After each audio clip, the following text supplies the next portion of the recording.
Greetings shippers, welcome back, and it's time for the monthly video, the one that you guys over on Patreon vote for. That means that it's the one video that I'm absolutely guaranteed to do in that same month. No moving around, no wishy-washy, because you know me, my schedule is always changing, and this month we are in for a treat, or at least I think so, because it's back to Crossoverville. And this is actually the crossover that inspired me to do our last Know Your Ship video, IronBat. So check that out if this crossover is not enough. This time we're gonna leave those two super rich playboys alone, and we're going to dive into WonderCap. At least that appears to be what it's called online. I've seen some people using that tag, and so that's what we're going to call it here too. It's the pairing of Captain America Steve Rogers and Wonder Woman. WonderCap makes sense, I think. I mean, if we're going to call Steve and Diana WonderCap now, we can call this WonderCap. So let's get ready to take a look at yet another crossover from these two rival powerhouse comic book companies, DC and Marvel. Let's get right into it. Now, Captain America and Wonder Woman both have long histories that at times follow similar trajectories, and have recently reconverged in a big way that has many people more aware of, if not this ship, then at least the potential for it in a big way. So let's get started by meeting the players. Wonder Woman first appeared in All-Star Comics number 8, all the way back in 1941, designed as a superheroine to empower women and young girls. She exemplifies all the qualities of a hero of the time with an added feminine edge. While strong and smart and capable, she was also caring, kind, and compassionate, marrying all of the best traits of heroism together, creating a unique, not seen before combination. Her popularity quickly soared with girls and boys alike, and because of the era of her creation, she quickly became a symbol of patriotism, fighting Nazis, fascism, and preserving the American way of life, something she would continue to do throughout the years for various other anti-American threats, perceived or otherwise. Over time, her character was added to and her backstory expanded upon and retconned many a time. However, the core concept remained, making Diana a princess, a warrior, and a keen and key player in the fight for justice against a variety of foes, including such intangible ones as unfairness and corruption. Thanks to the nature of her backstory and origin in Themyscira, parentage in play or not, her story was easily updated and translated for modern times, as it was a simple task to modify just how long the Isle of Amazons had been cut off from the outside world. In this way, Diana remains disconnected from the world of man and must enter it and navigate it, a task she performs no matter the era with enthusiasm and curiosity and a willingness to learn and teach. Wonder Woman is a complex hero, and it is unsurprising that she has stood the test of time. Indeed, since her creation, she boasts the distinction of being one of the characters to enjoy continuous publication for the entirety of her existence. More surprising for some, though upon analysis it shouldn't be, is the continued success of Captain America, a hero who was very much created for a particular moment in time. First appearing in Captain America Comics number 1, also in 1941, Steve Rogers was designed from the outset to be a patriotic hero, spurred on by wartime, as if not exactly a propaganda piece, then at least a morale boost, with the cover of his first issue famously featuring its titular hero punching Adolf Hitler right in the jaw. As such, Captain America was very much meant to be an ideal, and is not overly fleshed out at first, and indeed following the war, during the fall in popularity of superhero comics that came after, Captain America was cancelled for a period of time. First in 1950, then again in 1953, with one stretch being as long as 9 years, before the character was revived and revamped in 1964 by Marvel Comics, much more closely resembling the Captain America we now know. Steve was given more of a backstory, more of a personality, and has become a staple figure with Marvel's world, representing morality, loyalty, and heroism, much as Wonder Woman does in her universe, alongside other heroes, of course. Steve's newfound backstory of displacement and finding a place while maintaining one's beliefs has made him an enduring character, and much more relatable. These two characters have long been well known, and have since the millennia enjoyed a newfound mainstream popularity thanks to quite successful big screen outings that have made the characters accessible to a much wider array of fans. So with all of that history out of the way, what is the appeal of WonderCap?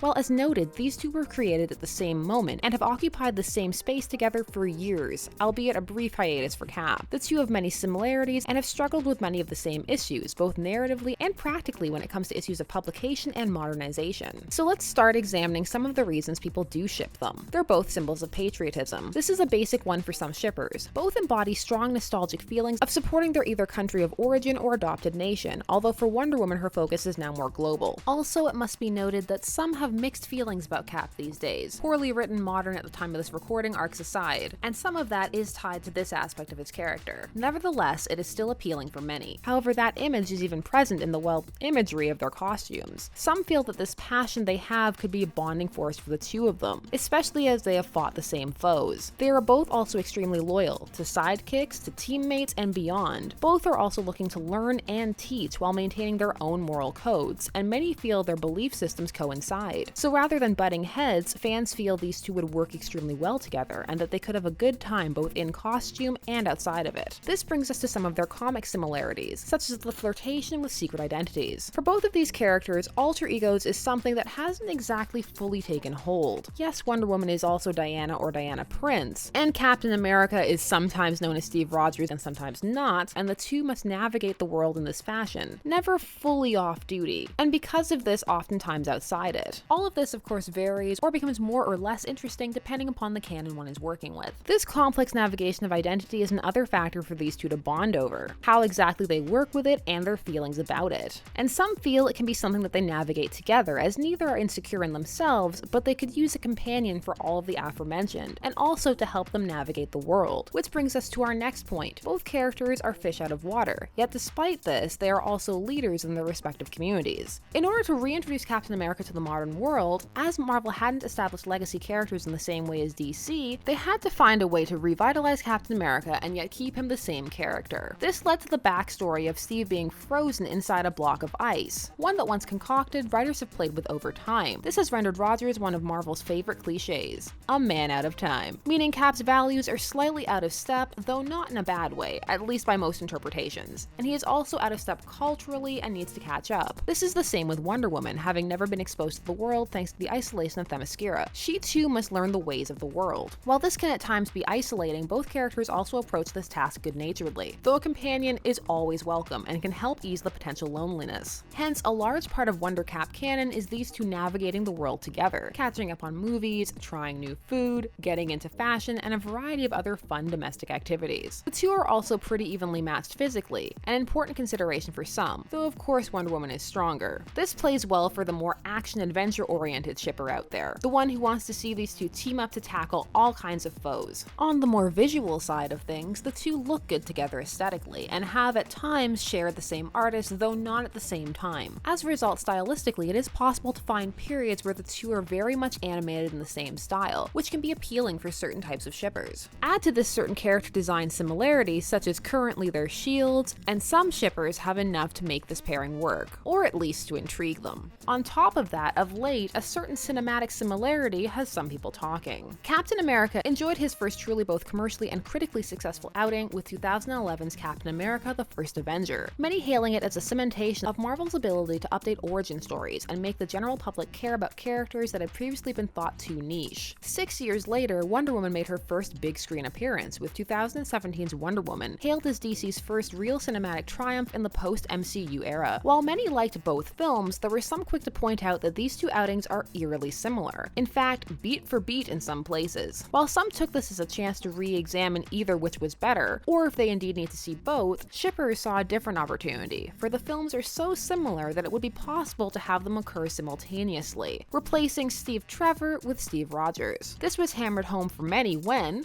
leave now if one does not want spoilers, seriously, leave now.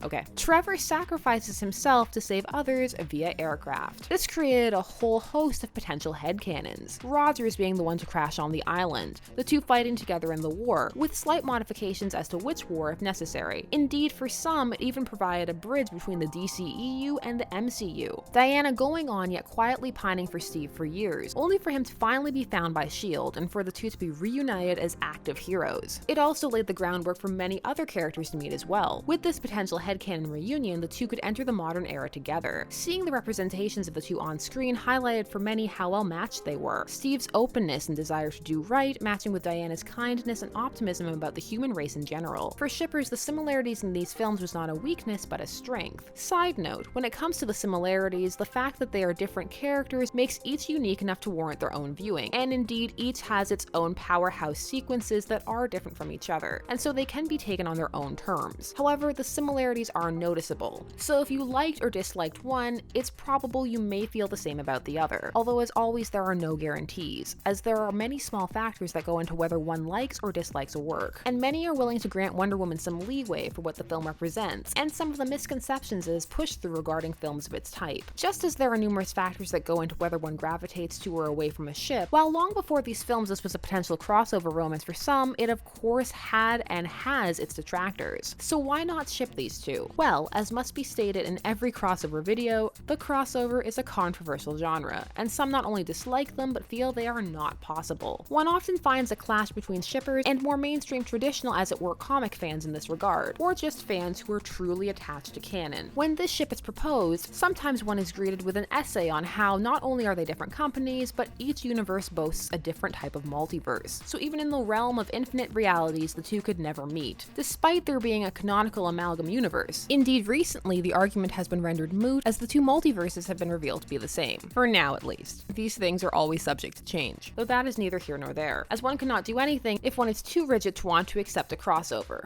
which of course is fine. Different strokes for different folks. On top of this, these two characters, while well respected and well known, are not exactly as popular as other characters within their respective companies, or at least their popularity tends to come in waves. While they are always doing well enough and our company staples so are not going anywhere at any time soon, they do not enjoy a steadily huge demand, unlike say Batman or Spider-Man. Instead, their popularity spikes, often coinciding with a very well-written arc, or at the recent, at the time of this recording, superhero boom, a well-received adaptation. As a result, they aren't characters that are always gravitated towards ship-wise, and when they are, it is often to pairings that have sprung up from their popularity spikes. For example, Stony or Stucky for Cap, or WonderBat, Clark and Diana, or the recent WonderTrev for Wonder Woman. That is not meant to imply that WonderTrev is new, far from it, and WonderTrev actually has its own intriguing history that hopefully we will tackle at some point. These more popular pairings can bury a small ship like this, especially as it requires a bit more construction and contortion to make it feasible. Others don't care for either character, not even actively disliking them, but instead finding them a bit boring or slightly lacking in conflict. Although there is conflict there, it just must often be mined, which can prove tedious for some. Others find the idea of such patriotism to be jingoistic, problematic, or slightly naive, as given the current climates in certain parts of the world, particularly the areas in which these characters are meant to mainly operate, things are, let's say, tumultuous at the time of this recording, and it can make one cynical and jaded. Others feel the two are too busy for any true relationship, married to their work as it were, or not interested in romance. And of course there are some who would prefer them as friends, although again they could be both. For those interested in this, it is truly a small ship, bordering on a rare pair in terms of obscurity, and yet there are many who are still intrigued by it, and the potential adventures these two could get up to together. Is this a pairing that interests you? Can you see this working? Did you feel that Captain America and Wonder Woman were similar films? If these two were to go on a movie date, which movie would they watch? Questions, questions, questions, and I want all of the answers down below. Thanks so much for watching, and special thanks to all of my patrons for voting and making this possible. Honestly, the monthly vote is where we get some of our weirder pairings, or things that you wouldn't think we'd get to so soon. It's also sometimes where I blast out votes if I'm not exactly sure what to do next, because I have a million videos in my head planned always, and there's not enough time. There's no time. So if you're interested in supporting in that way and helping me organize the jumble, the link is down below. And if not, no worries. I'm just so appreciative that you guys are here on this shipping journey with me. It's been a wild ride, and it's going to continue because we have so many ships. The ships just keep on coming. It's a rocky ship, apparently. Thank you so much. It is always a good time, and I'm looking forward to seeing you guys again soon. Bye-bye. This has been Shipper's Guides to the Galaxy. Don't forget to like, share, comment, and subscribe. Again, thank you to all of my patrons, names on the side. Follow me on social media to stay up to date, and as always, stay tuned, for there are as many ships out there as there are stars in the sky.